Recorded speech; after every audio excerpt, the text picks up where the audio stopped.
Hello. This is the first class of the suspicious semiconductor class. Everyone, how can we explain semiconductors? Semiconductors that are like Legos in all electronic products. Aren't you curious about how these friends are made, what they do, and how this world works?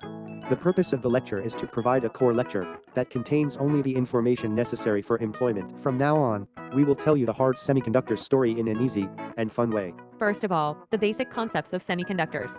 Semiconductors are substances that are intermediate between conductors and insulators. It is made of silicone material and plays a role in signal, control, and amplification. Why is this important? Conductors allow electricity to pass through, such as silver or copper. It just needs to have a fast conductivity to suit the purpose of transmission. Insulators do not conduct electricity like stone or rubber. If electricity is going to pass through vaguely, it would be better to have a low conductivity so that electricity does not pass through. Semiconductors can conduct electricity or not conduct electricity. That is, control is possible.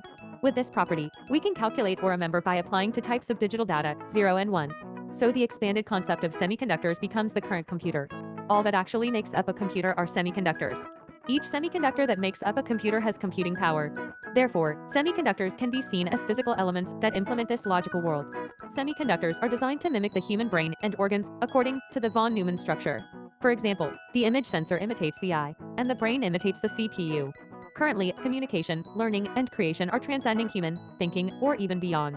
Therefore, its importance is growing because it not only assists humans but also plays a decisive role in human culture, resources, and interests. In other words, as an expanded concept, a semiconductor it can be understood as a material that implements a logical society through electricity supply. Additionally, there are two main characteristics of phenomena that occur due to the performance of semiconductors. One is that, as we already know, computing power is highly dependent on quality. For example, this refers to a situation where the F-22 fighter has an overwhelming advantage based on a high algorithm rather than quantity, such as the F-22 fighter winning 144-0 against a lower-ranking fighter. The second is a phenomenon where high quality and quantity combine to take the lead in competition.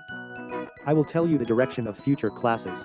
First of all, the purpose of this class is for employment in the semiconductor field. The field of semiconductors is so large that it is impossible to explain everything, and not all fields are closely related to employment or actual work.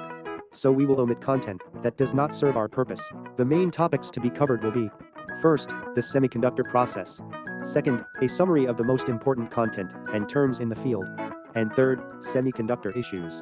For semiconductor issues, we will focus on semiconductor articles currently appearing in the news to capture the larger picture of the semiconductor ecosystem. Therefore, this class does not follow the semiconductor-related university curriculum, which first covers semiconductor materials, history, and logic formulas. This course may not be suitable for those who need basic semiconductor lectures taught at school. In the first session today, we explained the definition of semiconductors and the education plan. Thank you.